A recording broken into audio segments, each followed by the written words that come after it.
أنا غراب، واللي هقوله في الحلقة دي هي فترة وسكة غلط دخلتها في حياتي، وما ينفعش إن أطلع أتكلم عنها. لكن لولا إن أنا اتعلمت من السكة دي درس معين أنا عايز أنقله ليكوا، أنا مكنتش هطلع أتكلم. فكل الحوار أنا هحكي النهاردة القصة دي بالتفاصيل الصغيرة بس اللي هقدر عن طريقها إن أنا أوصل لك المعلومة. يلا نبدأ الحلقة. أنا كنت ديلر، ببيع مخدرات وبقف على الناصية. وخلينا الأول نرجع خطوتين لورا أعرفك أنا إيه أصلا اللي دخلني السكة دي. مبدئيا انا مولود في عين شمس، واللي في مصر والقاهره تحديدا ما يعرفش يعني ايه عين شمس فهو مش عايش معانا على الكوكب. في عين شمس انا كنت مولود. بعد حوالي 10 11 سنه ابتديت بقى ابص على الناس حواليا، ولاحظت حاجه. الناس الوحيده اللي كان معاها فلوس او معاها قوه او مشهورين والناس بتحترمهم هم الديلرات وتجار المخدرات. فعشان كده من صغري انا اخترت ان انا اخش السكه دي. من بره الموضوع يبان مثير قوي، انت بتشوفهم دايما بيسلموا على ده وده ومشهورين والناس بتحترمهم، ونسوان المنطقه كلها عارفاهم ومعاهم فلوس ومكن، تلاقي الدنيا خربانه معاهم. فلما دخلت الموضوع اكتشفت ان هو مش كده خالص. انت كل الحوار انت بتبقى واقف طول اليوم على الناصيه في الشارع، ملطوع في الشارع، ومستني نفس المدمنين يجوا لك عشان تبيع لهم نفس الماده المخدره اللي بيبيعها لهم كل شويه. معنى كده ان انت بتبقى حرفيا واقف طول اليوم، واقف طول اليوم قصدي بالظروف اللي هتعدي عليك طول اليوم. يعني هتبقى واقف في برد وبتكتك، او هتبقى واقف في ايام حر وفي الشمس. انت واقف ما بتعملش اي حاجه، قاعد زهقان، بتجيلك معامله تخلصها في نص دقيقه، بعد كده بتقعد نفس القعده المنيله بنيله تاني. ففي الساعات الطويله دي بقى كان بيوز في دماغي ان انا عايز حاجه تجيب لي فلوس سريعه، عايز الفلوس تيجي اسرع من كده، والشغل اللي انا هشتغله ما يبقاش ممل كده. وللحقيقه كان في سكه تخدم النقطتين دول. ايه هي السكه دي؟ سكه الجريمه والسرقه، وان انت تعمل مخططات يعني مشكوك فيها. لكن اللي كان مانعني ان انا اخش السكه دي حاجه واحده، ان انا كنت بفكر الناس اللي في منطقتنا اللي دخلوا السكه دي وصلوا لايه في الاخر. بلاقي ان هم يا اما حياتهم اتدمرت، يا اما اتقتلوا، يا اما قاعدين في السجن واخدين حبس مؤبد ضيع لهم حياتهم كلها. عشان كده كنت ببعد عن السكه دي. حتى انا فاكر كان عندي واحد صاحبي اسمه ظني. ظني ده كان في الاول بيقف جنبي برضه على الناصيه، كان بنبيع احنا الاثنين. لكن هو جد من السكه دي، اتخنق، ومن اوقات الملل اللي بتاع دي ما بقاش يستحملها. فاتجمع على شله كده كان معروف هي بتعمل ايه. هي كانت دايما شغاله في الحالات السرقه والتفتيش، بيطلعوا يثبتوا عيال، وساعات كمان كانوا بيخططوا في ايام كده ان هم يطلعوا على محلات يطلعوا يفتشوها. المهم ظني كان بيعمل الكلام ده لمده 3 شهور، 3 شهور بتوع الصيف. 3 شهور ما بيعملش حاجه غير ان هو عمال يعمل اكبر قدر من العمليات ويجمع اكبر قدر من الفلوس. بعد كده خريف وشتاء بتبتدي بقى يبان عليه الفلوس. وفي المنطقه بتاعتنا انت طالما معاك فلوس يبقى فلوسك رايحه على حاجه من دول او اكتر. الثلاث حاجات دول الكيف والنسوان والمظاهر، دي الحاجه اللي تفشخر بيها، دي اللي كانت فلوسك بتتصرف عليها وكانت فلوسنا كلها بتتصرف عليها. كان ده اللي ظني بيعمله، يشتغل في الصيف حبه حلوين يجمعوا الفلوس، الخريف والشتاء كان بيكرد. المهم الدنيا زهقت من ظني، الله يرحمه. بلحة. البلحة دي حتة طلقة خرطوشة قد كده، الخرطوشة اللي احنا كلنا عارفينها. في حاجة اسمها مقروطة، معرفش انتوا عارفينها ولا لا، يعني مش الجمهور اللي بيتفرج عليا ده يعرف المقروطة ولا لا. المهم المقروطة دي حتة حقيقة ذات تعريف، هي اللي بتضرب الخرطوشة دي.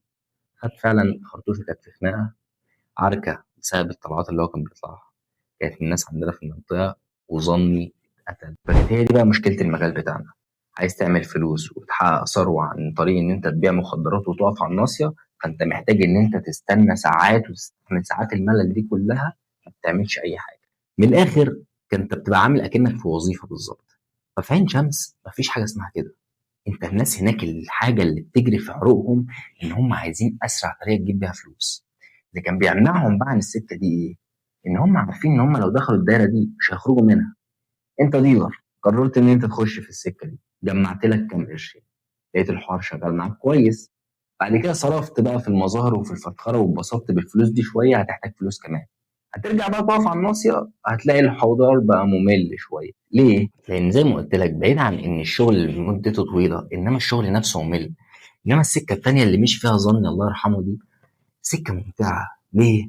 انت اي راجل لما بيقرب من الخطوره بيحس بنشوه. الاكشن والحاجات اللي بتحصل بتقرب فيها من الخطر بتحس بنشوة، بتحس حوار ممتع، زائد ان هو معاه فلوس. فكان دايما اي حد يخش السكه دي ويجرب ان هو يقف على الناصيه تاني كان بيلاقي الحوار ممل. فبالتالي انت بتعملش اي حاجه في حياتك. على 25 30 سنه بتلاقي ان انت ما عملتش اي حاجه. كل الموضوع عملت كام لقطه، جبت منها فلوس، صرفت الفلوس، اتبسطت بيها، بس ده اذا ما كنتش اتقتلت او اتحبست يعني. عشان كده انا من ساعه ما ادركت النقطه دي قررت حاجه: انا هتعامل مع وظيفه الديلر والوقفان على الناصيه اكن انا موظف. كنت بطلع في ساعات الشغل معينه وبمشي في ساعات بالليل، وبقعد مظبط الحوار على اكنه شفت، بستنى وما بعملش اي حاجه. ليه بقى؟ في الوقت الفاضي ده كنت بعمل حاجه. دايما كان دماغي بتخطط للمستقبل بالتفصيل الممل، لان انا دلوقتي معايا وقت، بقى عندي وقت ان انا افكر واخطط واشوف انا هعمل ايه في حياتي. ساعتها قررت ان انا محتاج بعد ما اسيب المجال المقرف اللي انا فيه والسكه الشمال دي، ان انا ابقى مؤثر ومشهور. ومن التأثير والشهرة ده لما اوصل فيها اللي انا عايزه ابقى رجل اعمال، لان كنت شايف ان رجال الاعمال هم اكتر ناس فعلا معاهم ثروة حقيقية. فده بقى اللي كان بيصبرني. ليه بقى؟ عشان انفذ المخططات اللي انا عايزها دي محتاج فلوس. عشان انفذ اي حاجة من اللي انا حطيتها في دماغي محتاج فلوس عشان اقدر انفذ الخطط دي. فكان ده بقى اللي بيصبرني. كنت بقعد اقول لنفسي: الوقفة المنيلة اللي أنا واقفها دلوقتي دي أنا مش عايز منها أي حاجة غير الجنيهين دول عشان أعمل اللي في دماغي في الآخر. زائد إن أنا نزلت أتمرن كونج فو في الفترة دي عشان حاجة، عشان طبعا أحافظ على جسمي وعشان أدرب عقلي. في الكونج فو أول ما ابتديت فيه أنا كنت ميح خالص، ما بعرفش أعمل أي حاجة، بلح. لكن مع الوقت ابتديت إن أنا أكون فعلا محترف. مع الاستمرارية وإن أنا نزلت كذا مرة بقيت محترف في الكونج فو. ساعتها اتعلمت حاجة بقى من الكونج فو: إن أي حاجة حرفيًا في الحياة أنت عايز تاخدها، تقدر تاخدها عن طريق العمل والشغل. أنت مش محتاج تبقى بلطجي، مش محتاج تبقى عنيف، مش محتاج تبقى أي حاجة من دول. مفيش نجاح هتوصل له في حياتك إلا عن طريق الصبر والشغل الكتير. معظم الناس ما عندهاش خلق للملل، ما بتقدرش تستحمل الملل. مع ان هم ما بيقدروش يستحملوا الملل ان هم ما يقدروش يركزوا على حاجه الفتره الكافيه اللي تخليهم اقوياء فيها. فبالتالي بنلاقي ناس فاشله في كل حاجه، ما قدروش يستحملوا الساعات بتاعت الشغل المتكرر على حاجة عشان تبقى قوي فيها. طب تعالى ناخد الموضوع خطوة لورا. ايه اصلا اللي وصل الانسان الحقير بتاع دلوقتي للمرحلة دي؟ زمان ما كانش الموضوع كده، كان الموضوع عبارة عن صراع دائم. انت طول حياتك بتصارع في اعداء وفي ناس مستنياك وفي وحوش بتحاربها. ليه؟ عشان توفر حاجتين بس: المأكل والملبس. ولو كان في وقت فاضي في الليلة دي كلها فكنت بتعمل فيه حاجة ان انت تتعبد، لان كانت العبادة هي اللي مديها معنى للحياة اساسا. لكن مع التطورات البشرية بقينا نسهل على بعض حاجات كتير. فان حاجة تبقى اسهل معنى كده ان هي تختصر وقت. وقت مختصر يعني وقت فراغ تاني. فوقت الفراغ ده بقى قدامك ان انت تعمل فيه اي حاجة انت عايزها. يعني تسوح دماغك زي ما انت عايز. الوقت ده بقى هو اللي انشأ عاطفة الملل. في وقت الشغل وفي وقت العبادة عقلك بيبقى عنده مهمات كتير يخلصها. لكن لما تبقى قاعد لوحدك في البيت عندك وقت فاضي ما بتعملش حاجة، فانت كده بتدي فسحة لعقلك ان هو يتجول. بقى يتجول في ايه؟ في المستقبل وفي الحاجات اللي انت خايف منها وفي المخاطر اللي هتقابلك. فابتدى الملل والمساحة الفاضية من الوقت دي ترتبط بالمخاطر. عشان كده بقينا بنحاول نلهي نفسنا بأي حاجة عشان نبعد عن الملل. ليه؟ لأن الملل بيجي مع التفكير السلبي والإحباط ده. فبقينا معتمدين بقى على الحاجات اللي بتلهينا. الطرق اللي بنلهي بيها نفسنا بتبقى المخدرات والكحوليات والحاجات اللي بتذهب العقل، أو الترفيه بكل أنواعه، أو الأنشطة الاجتماعية اللي بنعملها. الفكرة إن الملهيات عامة عاملة زي المخدر، تأثيرها بيروح بسرعة. فبقينا احنا بنحب الحاجات السريعة والحاجات اللي ما تاخدش وقت، الحاجات اللي تعزلنا عن الواقع بتاعنا. وده اللي بقى الإنسان معتمد عليه. بقينا بنشوف إيه اللي يلهينا عن التفكير في نفسنا وفي حياتنا نعتمد عليه. الفكرة إن الملهيات دي سريعة وبتاخد وقت أقل بالمقارنة مع الشغل اللي إحنا المفروض نشتغله. فبقينا بنبص للشغل على إنه حاجة مملة وبطيئة ورخمة كده عايزين ننجز منها. والنظرة اللي إحنا بنبصها للشغل دي بقينا بنبصها على أي حاجة فيها تحدي، أي حاجة محتاجة مجهود، بقينا بنشوفها مملة وخنيقة وما نقدرش نستحملها. لو فضلت في السكة دي هتلاقي إن الصبر اللي أنت محتاجه عشان تعمل أي حاجة في حياتك مش هتحققه.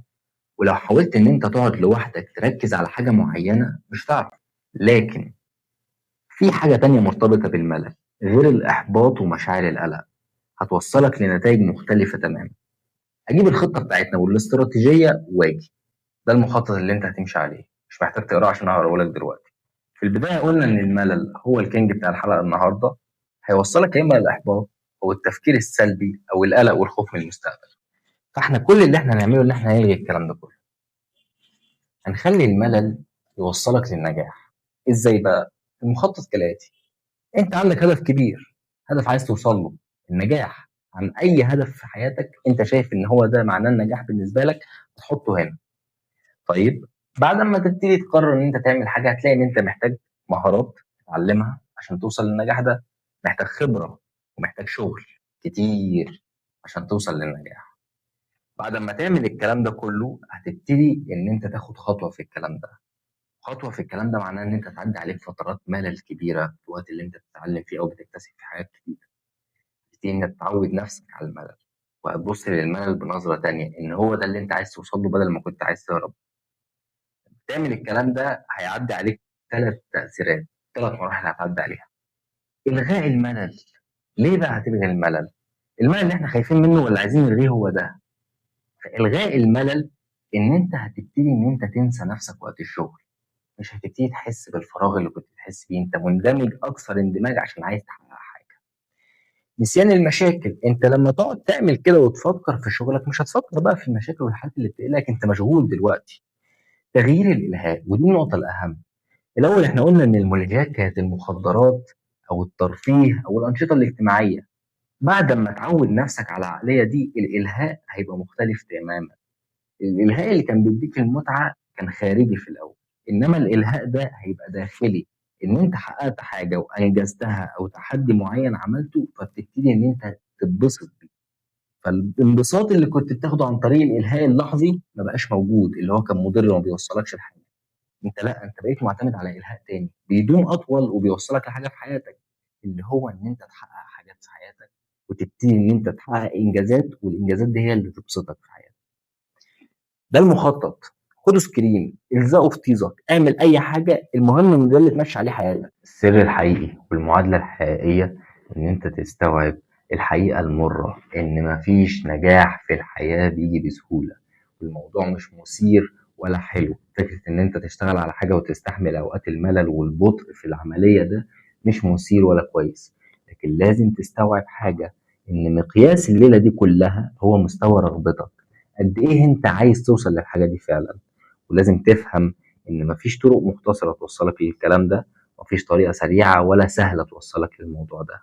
كل الحوار ان انت بعد ما تستوعب كده هتبتدي تستحمل ساعات العمل والملل دي عشان انت عندك هدف اكبر.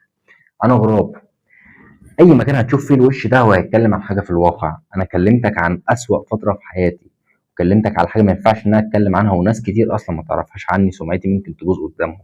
لكن كل ده عشان اوصل لك حاجه انا عشتها من الواقع. انا ما قريتش كتاب، ما شفتش فيديوهين وطلعت اتكلمت عنهم. كل الحوار حاجات انا عشتها ولاحظتها طالع انقلها. ده كل الموضوع. ركز ان انت تاخد التجربه من الواقع ومن حد عمل حاجه. اشترك في القناه لو عايز تعرف كل حاجه عن الواقع عن طريقي.